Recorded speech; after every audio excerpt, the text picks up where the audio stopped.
လေးစားအပ်ပါတော့ဓမ္မမိတ်ဆွေတော်စင်ပေါင်းတို့ခင်ဗျာ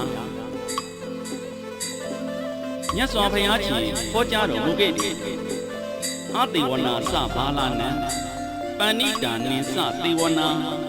ပူဇာစပူဇနိယနံဧကံမင်္ဂလမုဒ္ဓမံသူမိုက်ကိုမမီဝဲမစိကချင်းပညာရှိသူကိုမိဝဲစိကချင်းပူဇော်ထိုက်သူကိုပူဇော်ခြင်းသည်မြတ်သောမင်္ဂလာဖြစ်သည်ဟုဖယားဟောပါဠိလာရှိသည်နှင့်အညီတက်ကြီးပူဇော်ပွဲဖြစ်မြောက်ရေးအကျိုးတော်ဆောင်အဖွဲ့များမာတိအလူရှင်များစေရနာရှင်ကုသိုလ်ရှင်များစုပေါင်းပြီးတော့နှစ်စဉ်နှစ်တိုင်းကျင်းပမြဲဖြစ်သောအသက်80နှစ်ပြည့်ပြီးသောအဖိုးအဖွားတို့အားတက်ကြီးပူဇော်ကြော့ပွဲကိုသာသနာတော်နှင့်2569ခုနှစ်ဘောဇာတက္ကရာ1388ခုနှစ်